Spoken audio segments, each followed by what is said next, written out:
할렐루야, 반갑습니다. 우리 옆에 있는 분들 같이 인사하겠습니다. 반갑습니다. 은혜 많이 받으시길 바랍니다. 예, 오늘 이제 신명기 15장 함께 살펴보도록 하겠습니다.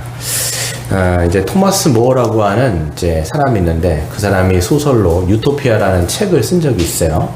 그래서 유토피아라는 게 사실 공상 소설인데요. 이 유토피아는 이제 이상적인 사회를 이야기하는 겁니다. 그걸 이제 소설화 시켜갖고 쓴 내용입니다. 근데 유토피아라고 하는 말 자체가 사실 그러한 곳은 어디에도 없다라고 하는 뜻이에요. 예, 그 뜻이 이제 유토피아라는 것이죠. 그러니까 인간은 이상적인 사회를 꿈꾸는데 그런 세상은 어디에도 있을 수가 없다라고 이야기를 하고 있는 것입니다. 단어적으로 아이러니하는 거죠.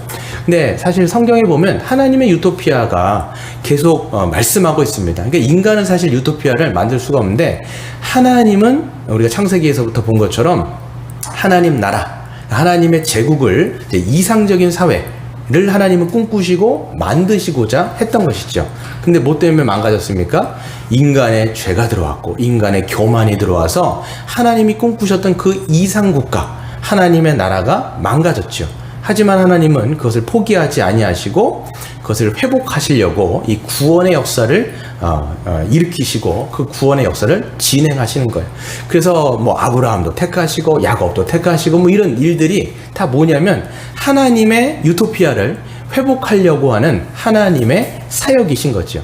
그 중에 이제 백성이 누굽니까? 이스라엘이라고 하는 국가가 이제 물론 하나님의 구속 역사 가운데 완전하진 않지만 그들을 통해서 하나님의 이상국가를 실현하기를 하나님은 굉장히 원하셨어요.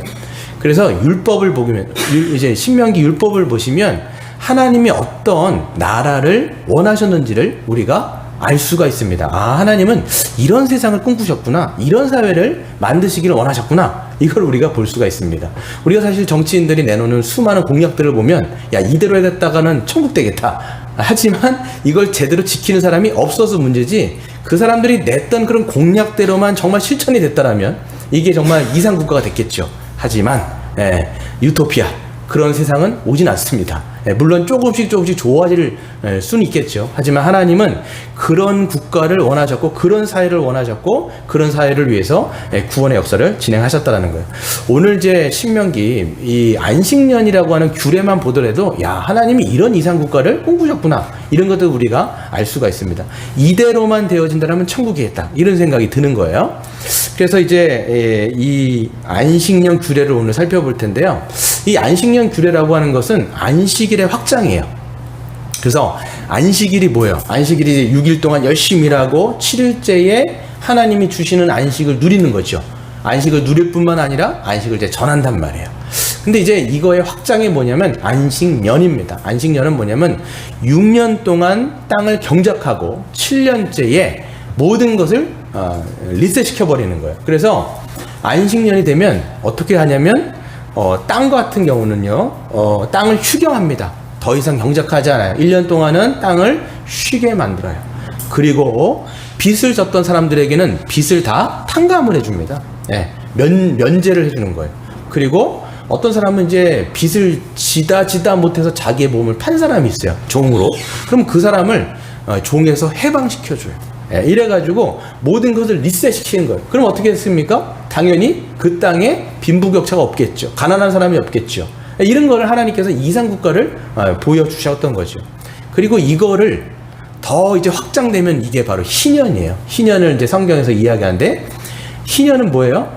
안식년이 7번 나가는 거예요. 그래서 7년 해갖고 7년을 7번 돌리는 거예요. 그럼 몇 년이에요? 49년이죠. 그래서 안식년을 7번 지내고 그 다음에 다음 해, 이게 몇 년째예요? 50년째가 희년이에요. 50년째가 되면 이때도 마찬가지입니다. 안식년의 완성. 여러분, 그 성경에서 보면 7이라고 하는 숫자는 완전수거든요. 7의 7은 완전한 수죠. 거기에 50년째가 딱 되어지면 어떻게 하냐면 이제 땅도 휴경할 뿐만 아니라 이 빚도 탕감해주고 노예들도 해방시켜주고, 그리고 땅도 다시 토지 반환을 시키는 거예요. 그래서 이스라엘 백성들은 이게 하나님 통치하시는 국가지 않습니까? 하나님이 기업을 딱 띄워주셨어요. 12지파마다 딱 기업을 주셨는데 그 기업이 시간이 지나면서 땅이 누구에게 팔리기도 하고 누구에게 주기도 하고 이렇게 하니까 이렇게 되지 않습니까? 그거를 갖다가 50년째 다 원상태로 리스토어 시키는 거죠. 리셋 시켜버리는 거예요.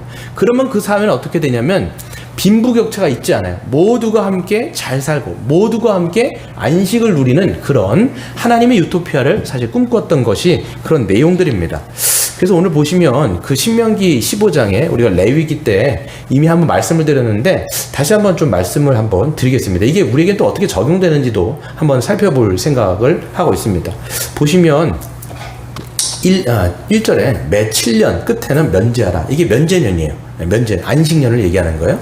그래서 면제의 규례는 이러하니 이웃에게 구워준 모든 채주는 그것을 면제하고, 여기서는 땅을 휴경하라는 말은 안 나와 있어요. 하지만 이건 레위기 때 이미 말씀한 거죠. 그래서 6년째, 7년째에 땅을 휴경할 뿐만 아니라 이제 채주가 뭐겠어요? 누군가에게 돈을 구워준 사람이죠. 그것을 이제는 면제하라는 거예요. 받을 수 있지만 이제는 받지 말으라는 거예요. 예. 그래서 독촉하지 말고 여호와를 위하여 면제를 선포하라 이렇게 얘기하는 거죠. 그랬을 때 이렇게 모든 채무 관계를 정리했을 때 4절 5절이 이런 약속을 하나님이 주십니다. 어떤 약속이냐면 내가 만일 내 하나님 여호와의 말씀만 듣고 내가 오늘 너에게 내리는 그 명령을 다 지켜 행하면, 그러니까 이게 지금 어디서 행하는 거냐면 광야에서 행하는 게 아니에요. 어디서 행하는 걸까요? 가나안이라고는 땅에 들어가서, 이게 이 광야는요 이제 이동하는 거였기 때문에 경제 활동을 하진 않았을 거예요. 근데 이제 이 사람들이 가나안 땅에 들어가게 되어지면 어떤 활동을 하게 됩니까? 경제 활동을 하겠죠. 그러면 경제 활동을 하다 보면 어떤 게 생기냐면 누군가는 이제 많은 것을 소출을 얻어서 부요하게 되고, 또 어떤 사람도 가난해지게 된단 말이에요. 그러면 빈부격차가 생기니까 이제는 돈을 꿔야 되는 입장이 생기는 거예요. 그런데 이게 계속 시간이 지나면 지날수록 빚은 어떻게 돼요? 눈덩이처럼 불잖아요. 보면 이자도 있고 뭐 사실 근데 이스라엘 백성들은 자기 형제에게는 이자는 받진 않았어요. 근데 그럼에도 불구하고 가난해지는 사람들은 계속 가난해졌죠. 왜 그러냐면 몸도 갑자기 부모가 편찮아지거나 아니면 자식이 죽었거나 그렇게 되어지면 건강상의 이유로 어떤 문제로 점점 극빈한 가난에 처해지는 거죠. 그러면 누군가에게 돈을 꼴 수밖에 없어요. 그러면 이런 빚이 늘어나서 더 극빈하게 들어가기 전에 하나님께서는 매 7년마다 안식일 때 빚을 다 탕감하도록 하는 그런 국가 시스템을 만들어 주시는 거죠.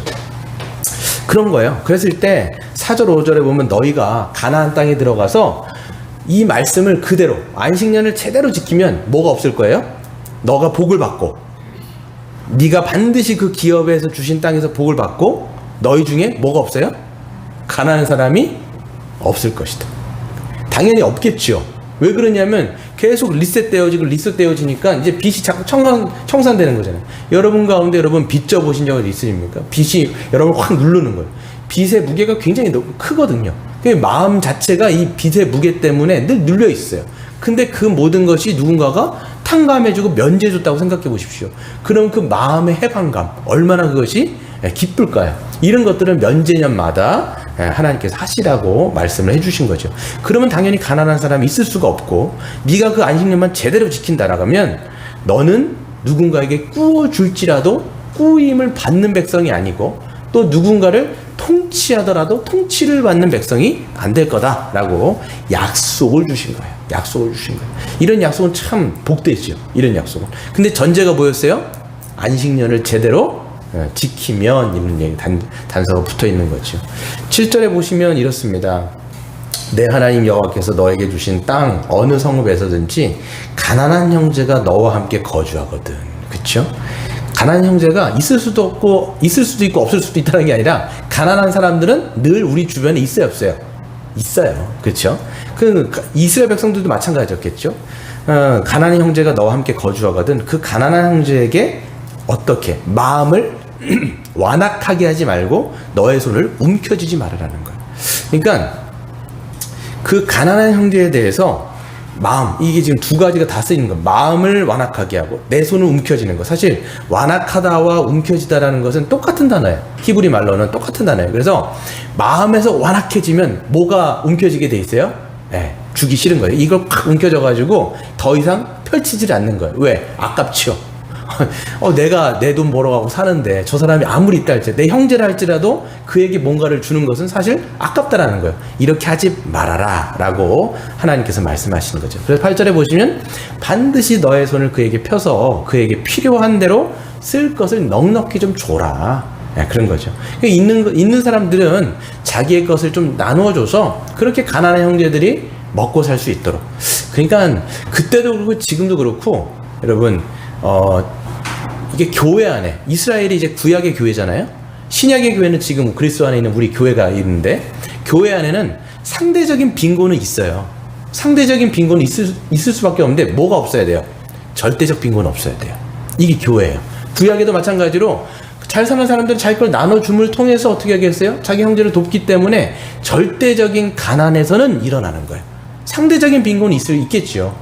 예수님이 재림하실 때는 모두가 함께 충만한 상태지만 그렇지 않은 이 죄 있는 인생 가운데 이 죄 많은 사회에서는 상대적 빈곤은 없어지지 않습니다. 하지만 절대적 빈곤은 있으면 안 되겠죠. 이렇게 하면 그렇죠? 그래서 9절에도 보시면 삼가 너는 마음에 악한 생각을 품지 마라. 이게 뭐냐면 이런 내용이에요. 9절은 어떤 거냐면 면제년이 가까웠어요. 한 4달, 5달 후에 이제 면제년인 거예요. 안식년이 되는 거예요. 근데 가난한 형제가 이제 먹을 게 없으니까 구워달라고 하는 거예요. 그럼 여러분 같으면 어떤 생각을 하시겠어요? 5개월 있으면 이거 탕감해버려야 되거든요. 어떤 생각을 하시겠어요? 주겠어요? 안 주겠어요? 그렇게 하지 말라는 거예요. 그런데 여기서 보면 5개월이 있으면 이거를 면제를 시켜버려야 되니까 내가 못 받잖아요. 그 돈을. 그런데 그러니까 어떻게 돼요? 주지 말아야지. 이걸 하지 말라는 거예요. 그 사람은 지금 먹고 살 것이 너무 힘든 상태. 여러분 그 상태이기 때문에 그때 그 사람들은 자기의 목숨 때문에 온 거예요. 그렇다면 그 사람에게는 주라는 거예요. 그래서 보시면 7째 해 면제년이 가까이 왔다고 해서 네 궁핍한 형제를 악한 눈으로 바라보며, 악한 눈이라는 건 뭐냐면 이거 봐라, 요거 좀 있으면 요거 면제년이니까 요거 하려고 저렇게 지금 왔지, 이런 눈으로 보지 말아라. 이렇게 되는 거죠. 그가 너를 아무것도 주지 아니하면 그가 너를 여호와께 호소하리니 그것이 너에게 죄가 될 것이다. 이렇게 말씀을 합니다. 그래서 너는 반드시 그에게 줄 것이고 줄 때는 아끼는 마음, 아까워하는 마음으로 품지 말 것이니 이로 말미암아 내 하나님 여호와께서 모든 일에 너 손이 닿는 대로 너에게 복을 주실 것이다. 그러니까 하나님께서는 충만하게 주시는 분이에요. 그래서 어떤 사람들은 많이 받겠죠. 또 어떤 사람들은 또 그게 안 됐을 수도 있어요. 그러면 있는 사람들은 하나님께서 맡겨주신 것이기 때문에 그것들을 손해난다고 생각하지 않고 주면 뭐라는 거예요? 하나님이 또 뭐 해주신다라는 거예요? 채워주신다라는 거예요. 이걸 좀 경험하라는 거예요. 아까워하지 말으라는 거예요. 이게 네 게 아니고 내 것 아니냐. 내가 너로 하여금 공급해 줄 테니까 내가 준 걸로 남들을 도우면 또 내가 그만큼 채워주고, 그것들이 이 이스라엘, 그러니까 나만 복된 것이 아니라 안식년을 통해서 모두가 복된 거예요. 이거를 하나님은 이스라엘 백성들을 통해서 이 유토피아, 이 세상에서는 없는 그런 국가를 하나님은 제도적으로 만드시길 원하셨다라는 거죠. 뿐만 아니라 이제 12절부터 18절까지 보시면 종을 해방시키는 그런 제도에 대해서 말씀하고 있습니다. 그래서 지금 동족 중에 히브리 남자나 여자가 너에게 팔렸다고 하자. 이게 뭐냐면 이 사람들은 빚을 지다 못해서 이제는 더 이상 빚을 질 수가 없어요. 그럼 어떻게 하겠어요? 자기를 팔아야 돼요. 내 몸을 누군가에게 종으로 팔아가지고 품삯으로 그거를 대신 갚는 거예요. 그러니까 이 사람들은 아주 밑바닥이 된 거예요. 완전히 극빈층이 돼버린 겁니다. 그래서 자기를 팔 정도면. 그러니까 이 사람들은 같은 동족인데도 불구하고 자기를 노예로 들인 겁니다. 그랬을 때는 6년 동안 섬기게 되겠죠. 6년 동안 섬기게 되면 어떻게 돼요? 그 주인에게 품삯으로 대신 그거를 하는 거예요. 네, 그렇게 되는 거죠. 그랬을 때 7째 해가 되어지면 어떻게 하라는 거예요? 자유롭게 좀 보내주라는 거예요. 그런데 단서가 있습니다. 그냥 보내주면 안 돼요. 어떻게 보내줘야 돼요? 그를 놓아 자유하게 할 때는 빈손으로 가게 하면 안 돼요. 이 사람 빈손으로 가면 또 어떻게 돼요? 다른 사람이 또 종 돼야 돼요. 이 사람이 지금. 그렇죠. 다른 사람의 또 종이 돼야 되기 때문에 그 사람에게 빈손으로 보내지 말고 그 사람이 가서 살 수 있는 경제적인 기반을 네가 좀 마련해가지고 그를 좀 내보내라는 거예요. 네. 그래서 후히 줄지니, 하나님이 너에게 후히 주신 것처럼 너도 그에게 후히 줘가지고 그가 나가서 경제적인 기반을 좀 닦을 수 있도록 해주어라. 근데 왜 그렇게 하냐면 하나님이 이스라엘 백성들을 그렇게 했다라는 거예요. 그게 여러분 15절인데 종되었던 너희들을 하나님이 출애굽할 때, 여러분 기억하세요? 출애굽 시킬 때 하나님이 이스라엘 백성들을 그냥 빈손으로 보내셨어요? 아니면 애굽 사람들의 금은 보화들을 챙겨가지고 보내셨어요? 챙겨가서 보내셨어요. 그래서 그들이 광야에 나가가지고 굶주림에 있도록 한 게 아니라 애굽 사람들의 것들을 나누어 주셔가지고 그들이 광야에서도 먹고 마시고 경제적인 활동을 충분히 할 수 있을 정도로 준비를 시켜 주셨다라고 말씀을 합니다. 그러니까 이것을 기억한다라면, 너희가 이것을 기억한다라면 너희도 그 노예들을 그렇게 막 쥐잡듯 잡지 말고 후히 주어서 그들이 나가서도 잘 살 수 있도록 보내주어라. 그러면 하나님께서 너희들에게 그렇게 또 복을 주셔가지고 너희로 채워주시고 너희가 다스림을 받는 게 아니라 다스리는 백성들로 그렇게 할 것이다. 여기서 다스리라고 이야기할 때 말하면 저희도 마찬가지인 것 같아요.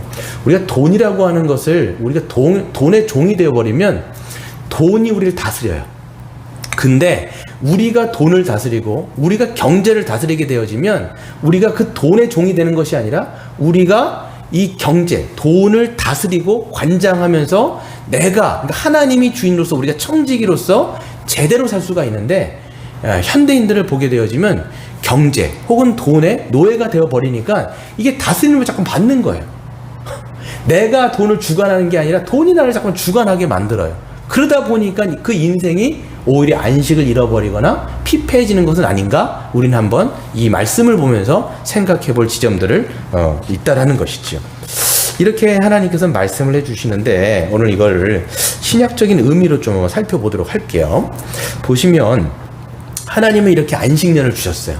또 안식년에 안식년인 희년을 주셨단 말이에요. 잘 지켰을까요? 못 지켰을까요? 이스라엘 백성들이 잘 못 지켰어요. 그래서 이스라엘 백성들이 가나안 땅에 이제 들어가게 살면 자연스럽게 빈부격차가 생깁니다. 근데 이제 안식년과 희년을 잘 준수했다라면 하나님의 약속은 분명히 말씀드린 것처럼 성취됐을 거예요. 모두가 안식을 누리고 가난한 사람이 없고 누가 함께 더불어 잘 사는 그런 사회가 됐을 겁니다. 이상적인 국가가 되었을 텐데 하지만 이스라엘 백성들은 역사 속에서 이것을 실현한 적이 한 번도 사실은 없어요. 그래서 구약을 읽어보면 안식년이 잘 지켜졌다 이런 말씀이 없어요. 오히려 이 사람들은 안식년을 안 지킵니다. 안 지킬 뿐만 아니라 내 것이라고 막 생각하다 보니까 안식년이 돼도 비슷한 건 안 해요. 더 뭔가를 받으려고 해요. 더 움켜쥐고 오히려 종되었던 사람, 예레미야 제가 써놨는데 34장 14절부터 16절을 읽어보면 종되었던 사람들을 풀어줬는데 다시 데리고 와요. 이게 그 당시 이스라엘 백성들 선지서를 읽어보면 빈부격차가 너무 심한 거예요. 있는 사람은 엄청 있고 이제 귀족 같은 사람들은 너무 많고 근데 극빈한 사람들은 너무 없어요. 근데 하나님은 객과 고아와 과부에 대해서 살피고 보살피고 감면해주고 억압하지 말고 너희 동족 아니냐? 그들을 좀 보살피면서 같이 가라. 이걸 하나님께서 이스라엘 백성들에게 원하시면서 하나님 나라를 구현하시려고 했단 말이에요. 그런데 반대로 가는 거예요.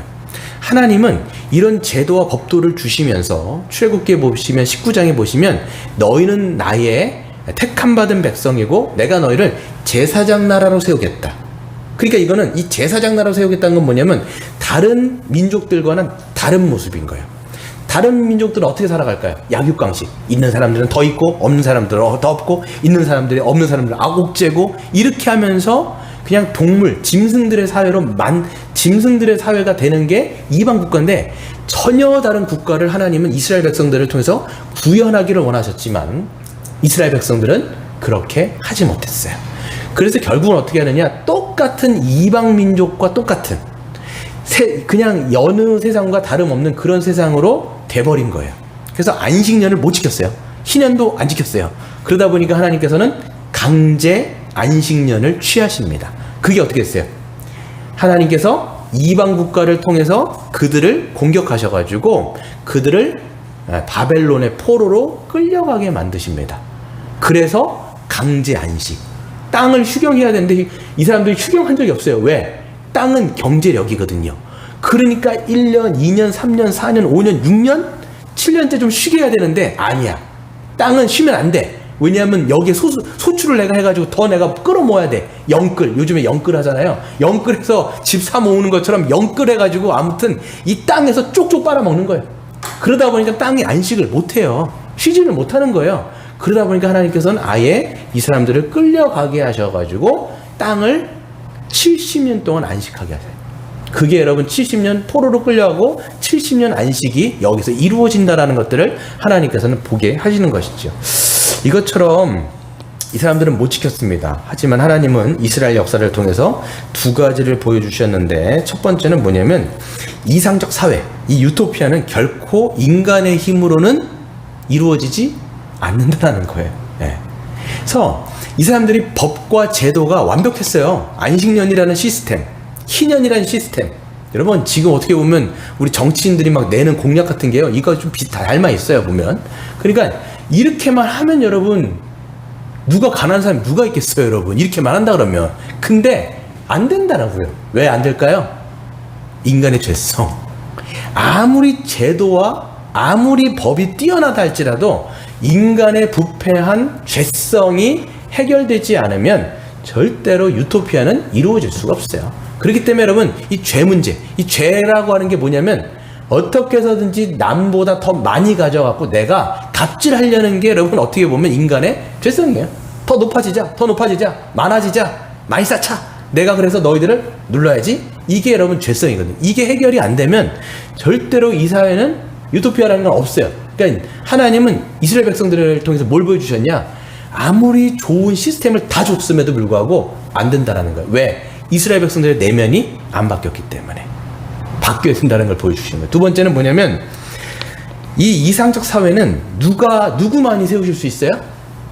하나님만이 세우실 수 있어요. 그래서 인간이 타락한 다음에 사람들은 유토피아, 어디에도 없는 유토피아를 정치적으로 잠깐만 세우려고 하는데 절대 여러분 안 생겨요. 이제 좀 있으면 이제 대권 주자도 막 나오고 하잖아요. 정치인들 뽑는단 말이에요. 사실 뽑을 사람이 없는 것 같아 보이는데, 아무튼 여러분 뭐 누가 뽑히든 여러분 유토피아는 안 생겨요. 아무리 정치인이 정치를 잘한다 할지라도 아무리 법과 제도로 여러분 이걸 잘한다 할지라도 인간이 유토피아는 만들 수가 없습니다. 그러니까 여러분 너무 정치에다가 소망 두지 마세요. 정치가 우상이에요. 제가 보니까 요즘에 정치가 우상이에요. 정치에다 너무 많은 것을 기대해버려요. 여러분 이거 하나님을 기대해야 되고, 여러분 예수님이 오셔야 여러분 이 땅에 유토피아가 세워지는 거예요. 하나님이 유토피아를 세우시는 것이지 인간은 절대로 유토피아 세울 수 없어요. 그러니까 여러분, 물론 여러분 정치인들 우리가 제대로 여러분 선별해서 뽑아야 되겠죠. 왜냐면 이 땅 가운데 뭔가를 해야 되니까 그들도 역할이 있을 거 아니에요? 근데 거기다가 진짜 영혼까지 끌어모아갖고 막 정치인들 막 거기다 소망 두는 거. 제가 아는 사람 중에 한 사람은 자기가 한 사람이 투표된 사람 안 됐잖아요? 울어요. 막 펑펑 울어요. 막. 왜? 나 거기다 소망 뒀는데 안 뽑혔다 이거야. 그러니까 막 울어요. 그거는 여러분 불신자들은 그렇게 할 수 있어요. 왜? 거기다가 소망 두니까. 근데 신자는요, 하늘에 소망을 두는 거고 하나님께 소망 두는 거지, 왜 거기다 우리가 소망을 둬갖고 안 뽑힌다 할지라도 내가 뭐 원하는 사람 뽑힌다 한들 여러분 이 사회가 뭐 제대로 굴러간 적 있습니까? 물론 어느 정도 발전은 했지만 여러분 거기다 소망 두는 거 아니에요. 유토피아는 하나님이 세우시는 거예요. 하나님이 세우신 거예요. 그러니까 인간은 끊임없이 자기의 유토피아를 만들려고 했지만 실패했고, 하나님은 내 유토피아는 내가 세운다라는 것들을 성경에서 끊임없이 말씀하시는 거예요. 이스라엘 백성도 그렇게 해서 끌어오셨고, 그리고 그게 이스라엘 백성들을 통해서 사실 보여주신 것은 너희들은 안 되기 때문에 내가 직접 와야 된다는 걸 보여주신 것이 신약이에요. 그러니까 구약은 뭐냐면 이스라엘 백성들 안 돼. 그렇기 때문에 이제는 직접 하나님이 오셔야 돼 라는 것을 보여주신 것이 신약이라는 거예요. 그래서 여러분 예수님의 신약을 보시면 하나님이 친히 오신 사건이고요, 하나님이 직접 오셔서 하나님의 그 안식년과 하나님이 제정하셨던 그 희년을 완전히 성취하신 사건이 바로 이 신약의 사건이에요. 우리 누가복음 한번 찾아볼까요? 누가복음 4장, 제가 거기다 써놨을 거예요. 누가복음 4장을 보시면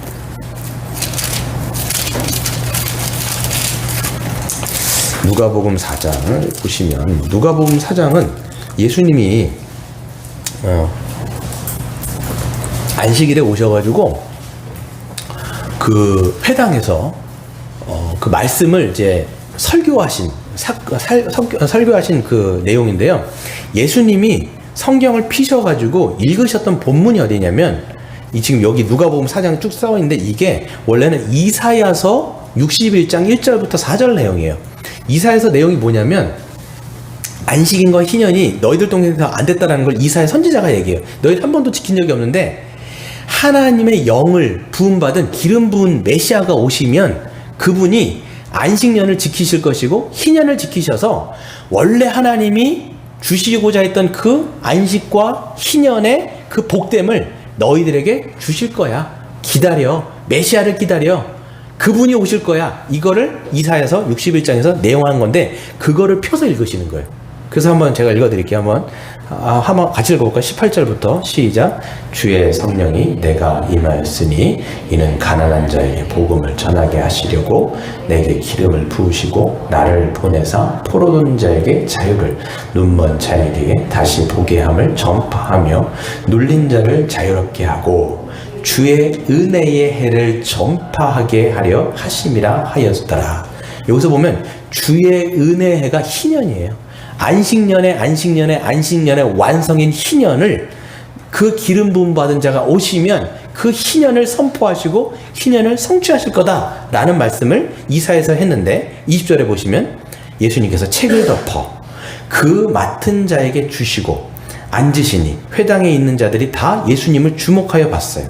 이때 예수께서 그들에게 말씀하시되 이 글이 이 이사야에서 하신 말씀이 오늘 너희의 귀에 응하였느니라 말씀하시는 거예요. 그 선지서에서 약속했던 그 말씀이 누구를 통해서 성취된 거예요? 예수님을 통해서 성취됐다라고 말씀하시는 것이고 예수님은 구약에서 약속한 그 하나님의 기름 부음 그 메시아가 누구라는 거예요? 나다라고 말씀하시는 거예요. 그럼 예수님이 어떻게 이 안식년과 희년을 성취하셨냐? 그게 바로 우리가 믿고 있는 십자가 사건인 거예요. 예수님께서는 그 십자가를 통하여서 무엇을 탕감하셨어요? 이 수미산보다도 높고 1만 달란트보다도 더 많은 우리의 모든 죄의 빚. 여러분 죄의 빚. 여러분 이거 여러분들이 기억하셔야 돼요. 돈의 빚이 아니라 우리는 하나님 앞에 죄의 빚을 진 사람들이에요. 그 죄의 빚이 얼마나 많으냐? 그 불교에서 상상 속에 있는 산, 수미산이라고 얘기하는데 그 수미산보다도 더 높다라고 성경은 이야기하는 거예요. 우리의 죄가 그만큼 높은 거예요. 왜? 하나님께 대해서 진 죄기 때문에. 그리고 우리의 죄를 돈으로 계산하면, 환산한다면 1만 달란트. 여러분 이 국가 예산 1만 달란트라고 하는 건 몇 조 원이에요. 그러니까 우리가 절대로 갚을 수 없는 빚을 누구에게 진 거예요? 하나님께 진 빚이 있다라는 거예요. 근데 예수님께서 모든 우리의 빚문서, 죄의 빚문서를 당신께서 끌어안으시고 십자가에서 죽어버린 거예요. 그러니까 우리가 죽는 자리가 아니라 여러분 하나님의 아들이 죽으심을 통해서 우리의 모든 죄를 다 가지고 와도 예수님의 그 죽음을 통해서 어떻게 된 거예요? 모든 죄의 빚들이 거기서 찢어지고 거기서 다 십자가에 못이 박힌 거예요. 그럼 더 이상 우리에게 죄에 대한 그 빚이 있을까요? 없을까요? 없다라고 성경은 선언하는 거예요. 그러니까 예수님이 십자가에서 골로새서 2장 14절에는 이렇게 말씀합니다. 우리를 거스르고 불리하게 하는 법조문으로 쓴 증서를 지우시고 제하여 버리사 십자가에 못을 박았다는 거예요. 그러니까 여러분 보시면 성경에 요한계시록을 읽어보면 하나님의 책들이 나와요. 그 책들에 뭐가 쓰였을까요? 여러분의 죄들이 쓰였을 거예요. 저의 죄들이 쓰였을 거예요. 그 수많은 죄들, 여러분이 태어나면서 그 전부터 그 지었던, 살아오면서 지었던 생각으로, 마음속으로, 행동으로 지었던 수많은 죄들이 거기에는 깨알같이 다 기록이 돼 있어요. 그런데 예수님이 하신 사건이 뭐냐면 그 죄의 문서를 가지고 십자가의 그 죄의 문서를 확 찢어버린 거예요. 왜? 그 죄가 있으면 어떻게 돼야 돼요? 죄에 대한 빚을 여러분들은 받아야 돼요. 그게 뭐예요? 사형인 거예요. 그게 바로 죽음이라는 거예요. 내가 죽어야 되는 그 자리에 예수가 죽음을 통해서 우리를 불리하게 만들었던, 우리를 고발하고 고소하게 했던 그 많은 것들을 다 찢어버리고 이제는 없이 만들었다는 거예요. 그래서 예수님은 우리를 죄로부터 사단의 종되었던 우리들을 어떻게 하신 거예요? 해방시킨 거예요. 그러면 안식년과 희년이 뭐예요? 빛을 탕감해주고 노예들을 해방시킨 거잖아요. 근데 예수님이 우리의 빛을 다 제하여 주시고 우리를 해방시켜 주시고 자유케 하여 주신 거예요. 이제 너희는 자유자가 됐다라는 거예요. 해방됐다라는 거예요. 더 이상 빛이, 죄의 빛이 남아있지 않으니까 자유하게 하나님의 백성으로 이제는 살아가라 말씀하시면서 그리스도를 믿는 자는 참된 안식을 그렇기 때문에 누릴 수가 있다라고 성경이 말씀하고 있는 것이죠. 여러분 어떻습니까? 예수 그리스도 안에서 참된 안식을 누리세요. 여러분 모든 죄가 이제 다 사여지고 하나님의 자녀가 되어지고 더 이상 누구도 여러분의 죄에 대해서 고발할 수 없다라는 것들을 여러분 믿냐라는 거예요. 이거를 믿는 자들이 매일의 삶 속에서 고백하고 예배를 통해서 우리가 신앙의 고백을 하면서 우리는 그 진리를 붙잡으면서 거기 안에서 안식을 하는 거예요.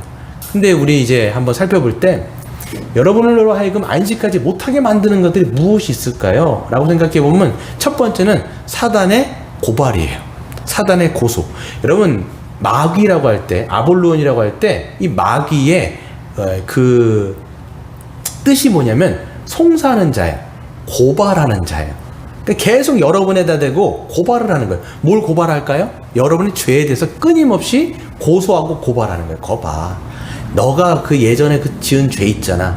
네가 이렇게 뭐 예배 나올 자격이라도 되냐? 네가 어떤 뭐 직분을 맡았는데 네가 뭐 목사냐? 네가 뭐 장로냐? 권사냐? 에휴, 네가 그러고도 네가 뭐 뭘 한다고 얘기하냐? 그러면서 계속 양심의 가책을 계속 느끼게 하는 거예요.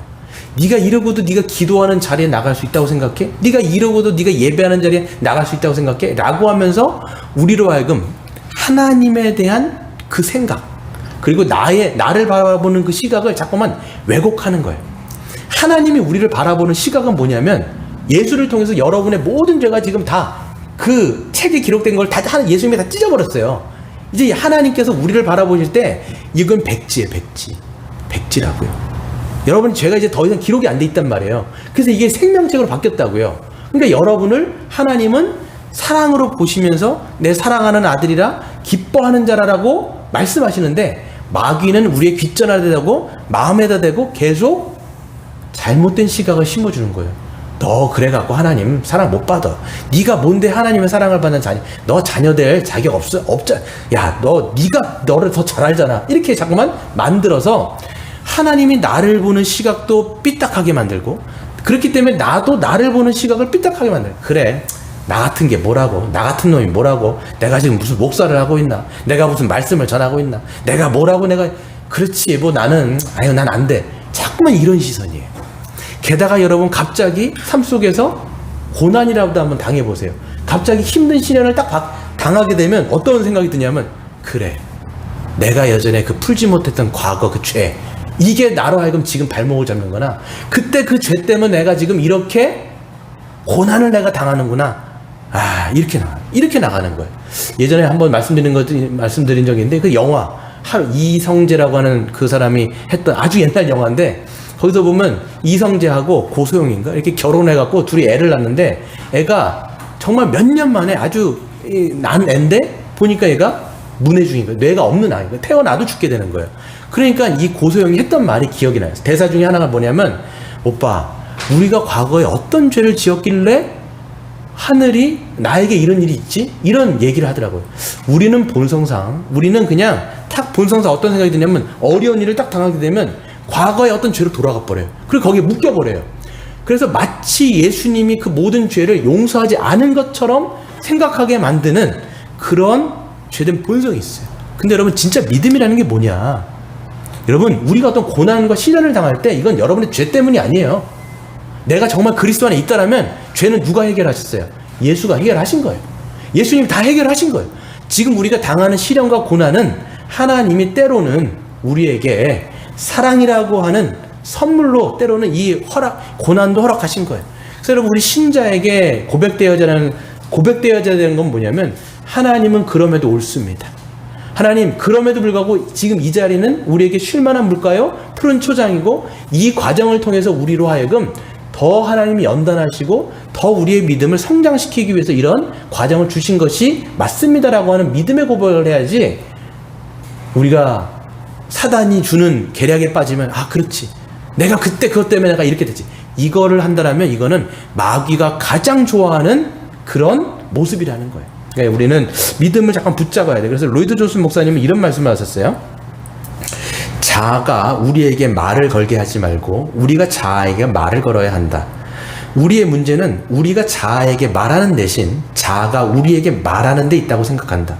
인생의 대부분의 불행은 우리가 자아에게 말하는 대신 오히려 자아의 말을 듣는 데 있다는 거예요. 그러니까 자꾸만 우리는요, 매일의 삶 속에서, 그리고 여러분이 이 예배를 통해서 복음을 들으시면서 뭐를 잠깐 붙잡아야 되냐면, 내가 내 자아에게 설교하셔야 돼요.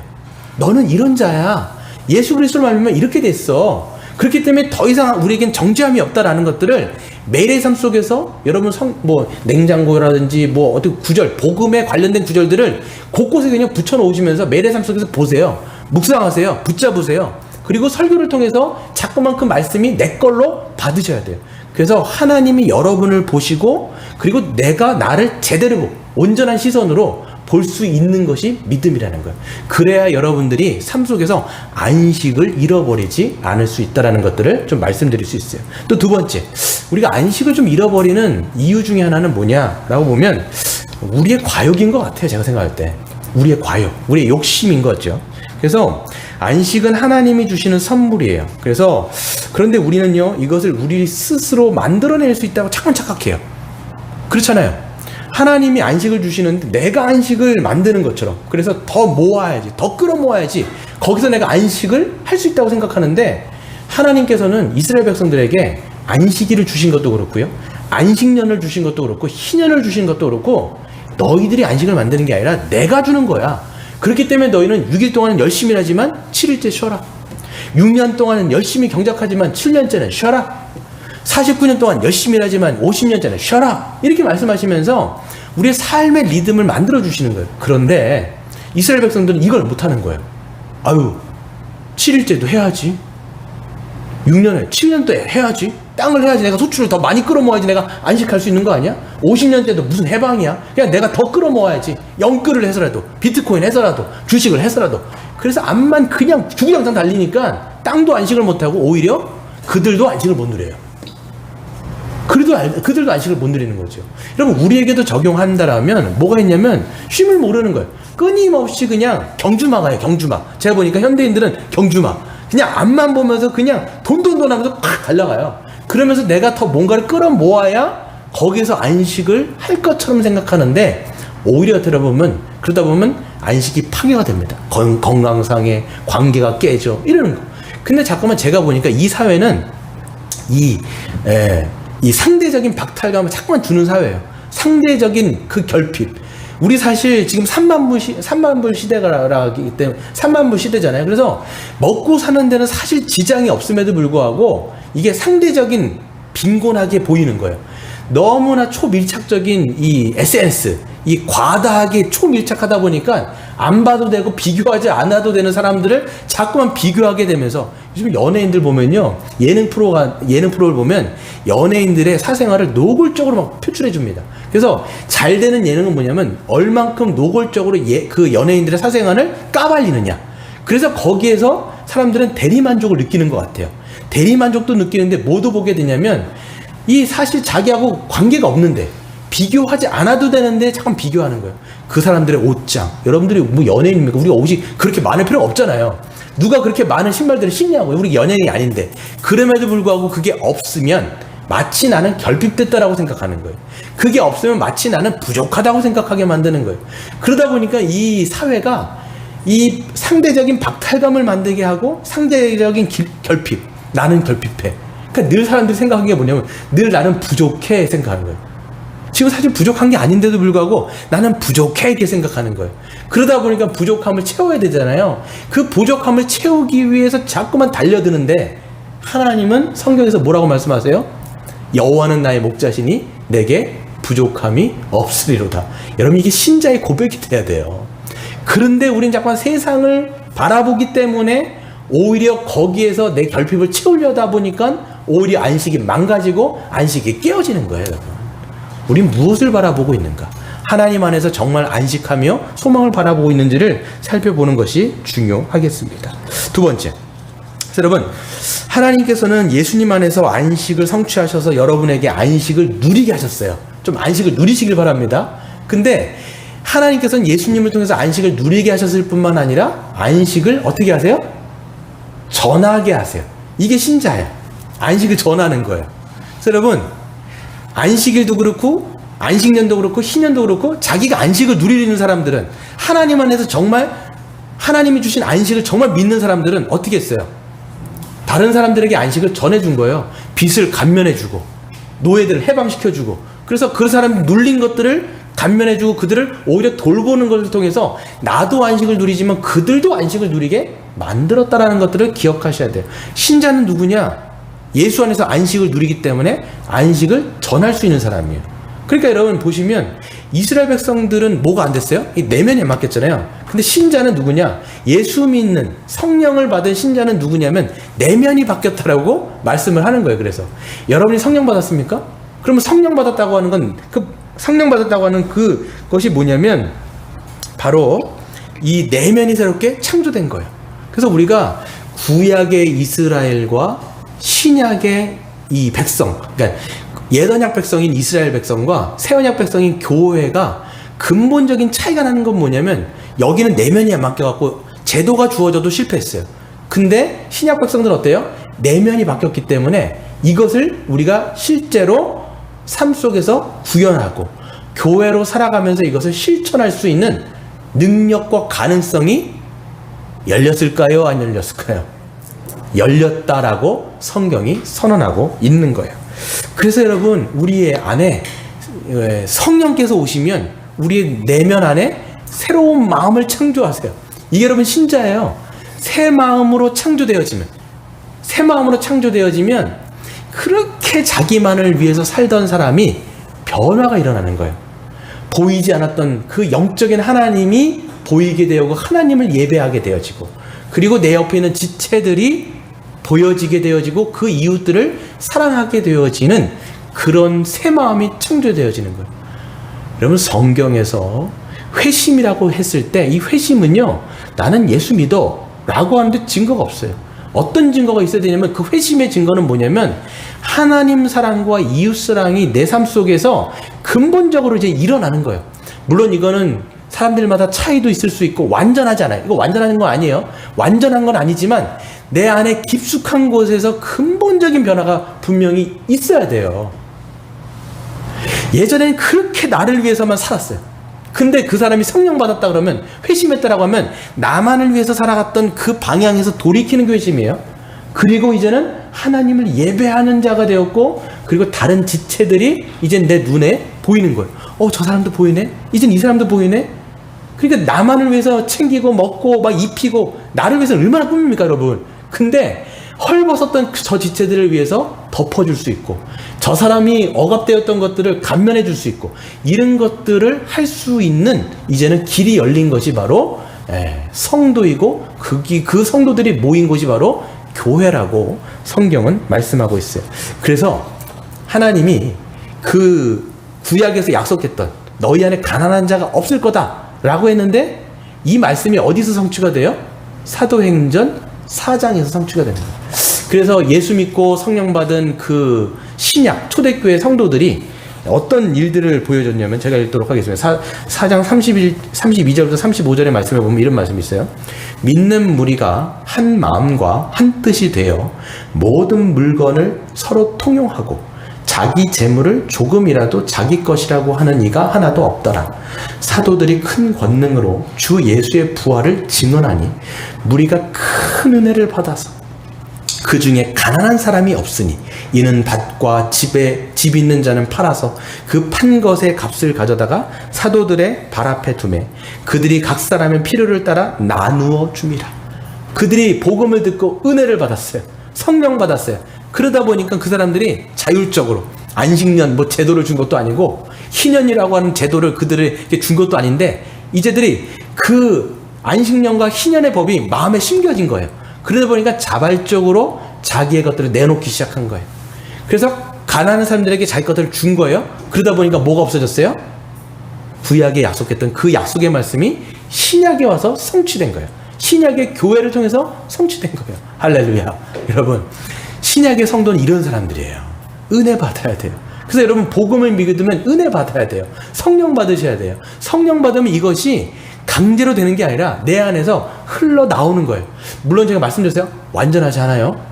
예수님 오셔야 완전한데, 완전할 갈 때까지 이 초대교회는 우리로 하여금 교회는 어떤 모습이 돼야 되는구나, 하나님이 꿈꾸시는 유토피아는 이런 세상이구나, 이것이 우리에게 열려졌기 때문에 이런 방향으로 우리가 가는 것이 맞겠다, 이런 방향으로 내 삶을 드리는 것이 맞겠다, 이런 방향으로 내 삶을 드리는 것이 가치 있는 인생이겠다 라는 것들을 보는 게 신자예요. 네. 그러면서 여러분, 우리는 안식을 전하는 자가 되는데, 여러분, 더 이상 안식년의 법대로, 이 구약의 법대로 여러분, 우리가 신약에서 이거를 문자적으로 지킬 필요는 이제 없어요. 이제 우리에게 이게 적용되는 건 아니에요. 근데 우리는 그러면 어떻게 안식을 우리가 전할 수 있느냐? 여기서 원리는 우리가 뽑아낼 수 있을 것 같아요. 어떤 원리가 있을까요? 오늘 안식년에 보시면 어떤 원리가 있어요? 안식을 전하는 그 방식에 있어서 어떤 원리가 있어요? 바로 자기 권리 포기예요. 여러분 보세요. 안식년 때 내가 받을 수 있지만, 내가 누릴 수 있지만, 그 돈 있으면 내 새끼들 더 먹일 수 있고 내 자식들 더 할 수 있는 돈이 있잖아요. 받아야 되는 돈이죠. 근데 어떻게 했어요? 안 받아요. 포기해버리는 거예요. 그리고 종을 내가 데리고 있으면, 더 데리고 있으면 품삯을 통해서 내 부가 더 창출되는 거 맞죠? 그런데 내가 받을 수 있고 누릴 수 있는 것들을 어떻게 해버렸어요? 포기하는 거예요. 손해보는 거예요. 저는 그것을 신약으로 오면, 오늘 이 안식년의 원리는 바로 신약의 십자가의 원리다 말씀할 수 있어요. 그러니까 우리가 여러분 안식년과 희년을 전한다라고 이야기했을 때는 그 십자가의 정신, 내 것을 포기하고 내가 손해를 좀 감수해야 돼요. 여러분, 감수할 때 나도 하나님의 은혜를 체험받을 수 있고, 누군가도 나의 손해를 통해서 누군가도 오히려 안식을 누릴 수 있어요. 그 중에 첫 번째가 뭐냐면 전 용서라고 봅니다. 여러분, 우리가 하나님께 해방된 사람이잖아요. 하나님이 얼마나 많은 우리의 죄를 용서해 주셨어요. 지금도 용서해 주시고 계시잖아요. 그렇다면 우리가 안식을 전하는 방식 중에 하나는 뭐예요? 누군가를 또한 용서해 줄 수 있는 거예요. 그러니까 관계가 풀리는 거죠. 관계를 풀림을 통해서 안식을 전하는 거예요. 나도 안식을 누릴 수 있지만, 여러분, 용서는요, 나를 위한 거. 어떻게 보면 나도 안식을 누릴 수 있지만 그 사람도, 죄에 묶였던 어떤 관계, 이 묶였던 사람들도 풀어줌을 통해서 그 사람에게도 안식을 전해주는 거죠. 근데 그때 가장 힘든 게 뭐예요? 용서할 때, 용서를 구하거나 용서를 해줄 때 가장 걸림돌이 되는 게 뭐예요? 그게 자존심이에요. 제가 보니까 내가 먼저 손 내미는 것, 내가 미안하다고 말하는 것, 그거 자체가 자존심이 상하는 거예요. 내가 꼭 좀 지는 것 같고, 내가 좀 손해보는 것 같은데, 그럴 때 하나님께서 말씀하시는 게 뭐냐면 그것을 포기하라는 거예요. 자존심을 좀 내려놓으라는 거예요. 여러분, 남편과 부부 사이에 여러분 미안하단 말 하기 쉬워요, 어려워요? 오히려 가까운 사람이 더 어려워요. 제가 보니까 그렇잖아요. 미안하단 말하는 것 자체가 자존심이 허락이 안 되는 거예요. 내가 좀 지는 것 같고. 근데 뭐냐면 하나님께서는 안식을 나도 누릴 뿐만 아니라 이 용서를 통해서 안식을 전하는 자가 되는 것이죠. 또 두 번째 뭐가 있을까요?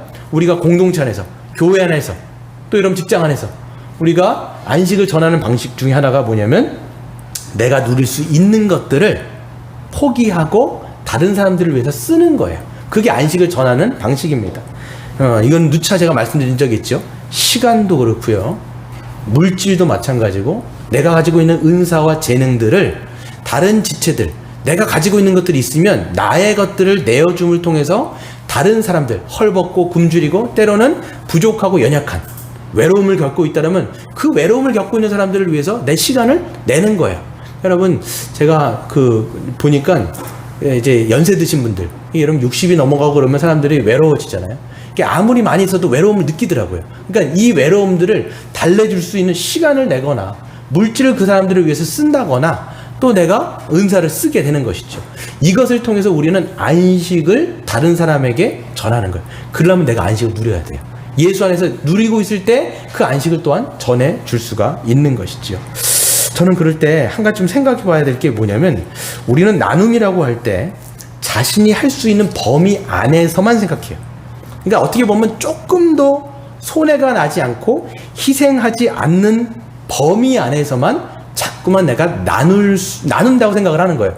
근데 조금 더 들어가 보면 손해보지 않아요. 조금 더 희생하지 않으려고 해요.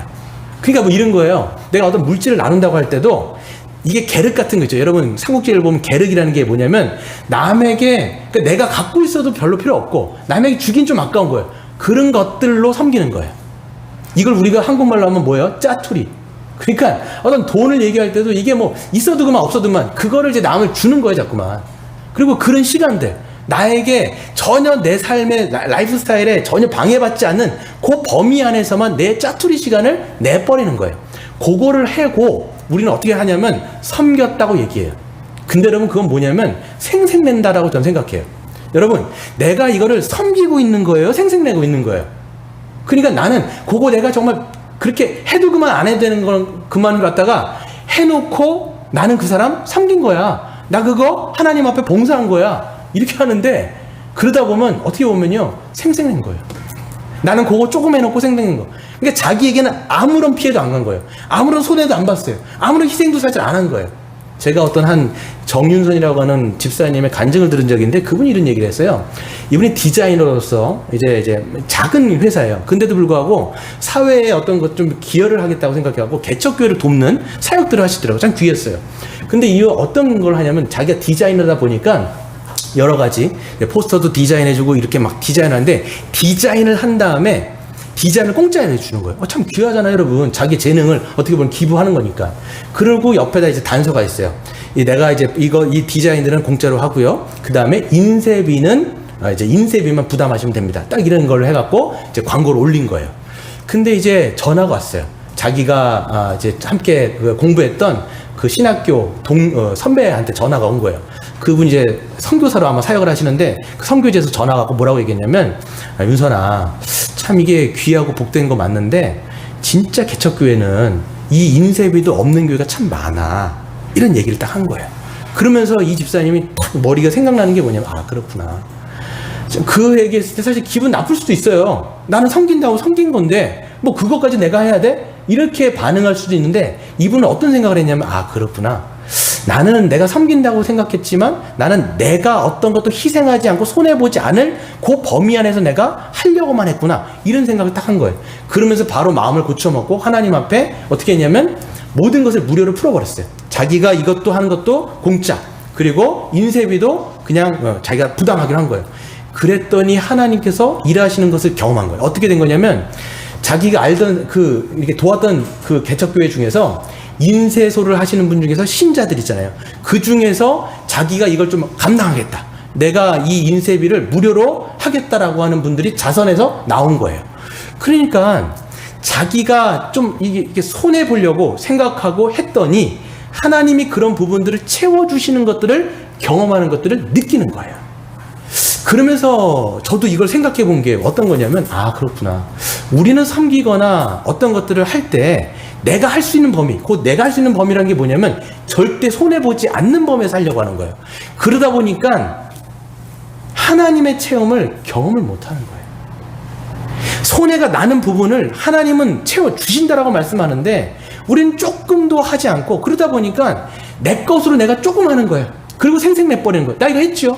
나 도왔지요? 이렇게 생각해버리는데 그게 아니라 우리는 아까워하면 안 돼. 그래서 여기서 보시면 오히려 아까워하지 말고 인색하지 말고 여러분 우리가 삶 속에서 잘 생각이 없어요. 나를 위해서 내 가족을 위해서 얼마나 좋은 거 입히고 먹이려고 해요.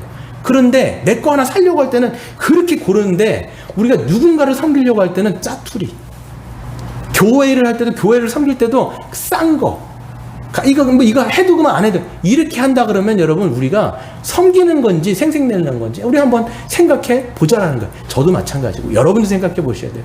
그럴 때 우리는 성령께서 주시는 마음을 통해서 우리가 정말 교회적 존재로 교회적 삶으로 세상과는 다른 방식으로 우리가 살아갈 때 교회가 소망이 돼버리는 거예요. 아 정말 이렇게 살아갈 때 안식을 누리는구나. 이렇게 나도 안식을 누리지만 저 형제도 안식을 누리네. 이 사람도 안식을 누리네. 야 이렇게 우리 인생을 드리는 것이 진짜 복되구나 라는 것들을 우리가 교회를 통해서 알게 되는 것이죠.